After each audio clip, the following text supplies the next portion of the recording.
The mission of the council is to be able to educate, train, dissemination of information.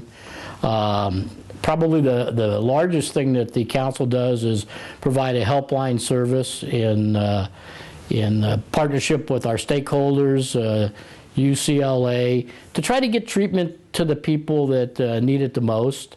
A helpline is funded by the state of California, administered by the council, and provides treatment, crisis intervention in the beginning, and some short-term treatment through UCLA.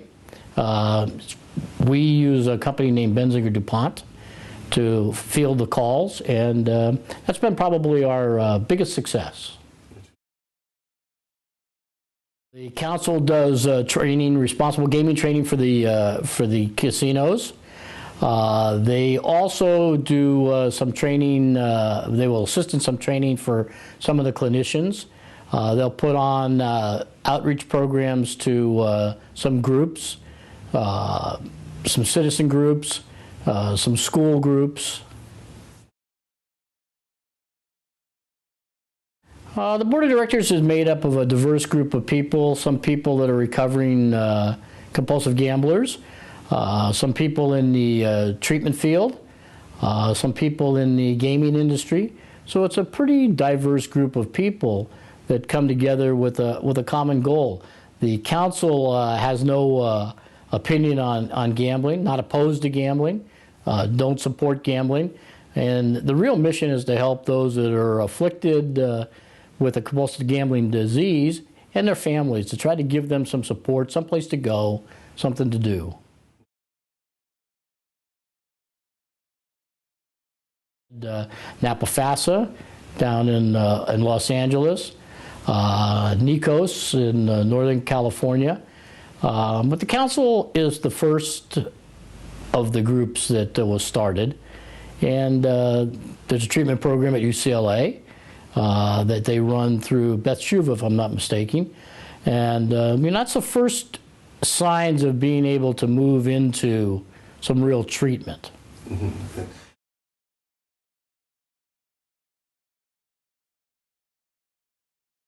You know, treatment for the compulsive gambler was fairly non-existent in California.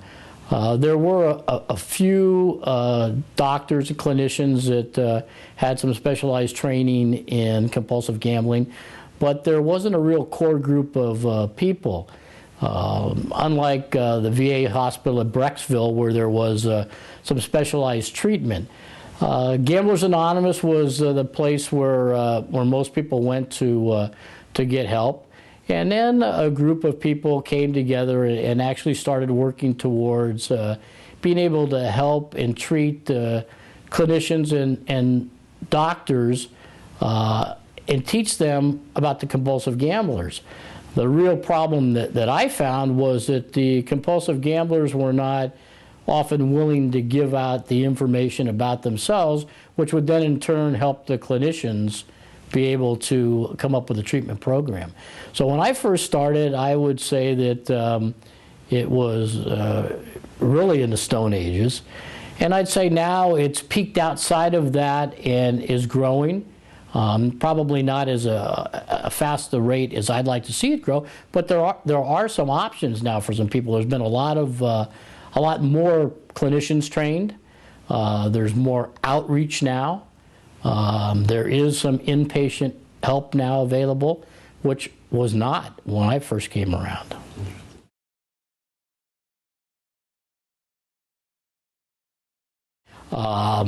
The council administers that with funds from the state of California. The numbers actually belongs to the New Jersey Council on compulsive gambling, and the calls are fielded through Benzinger DuPont. And what they do is they actually do a screening of the person that calls. They give the person information. They try to set a call back up for them to get some help with some treatment, even if it's just online counseling. They also supply information to the family and friends of the compulsive gamblers. Today I heard that they were averaging about 14 calls a day through there. I know that that it's more than doubled from when it first started, which is it's a considerable increase, and a lot of that's due to education, which the council tries to do, promotion of the helpline, which the council, along with the Office of Problem Gambling, tries to do.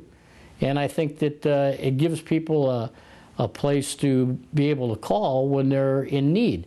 And cooperation with the gaming industry in getting that phone number available inside their establishments has been a big goal of the council, and the council's done a fairly good job of getting the buy-in from Native American tribes and the gaming tribes in the state.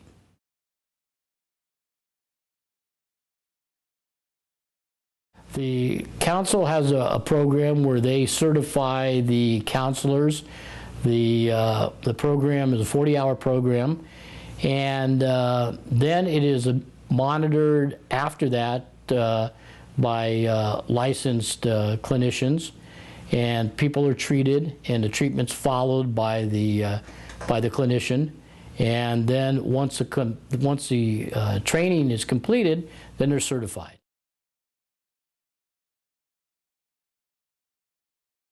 I think that the council is diligently working towards trying to form strong partnerships with organizations that will reach out and help. It's not a one organization issue.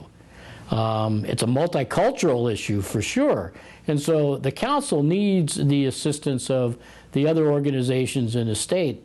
And I will tell you that 10 years ago, maybe there wasn't that embracing of all the organizations to come together.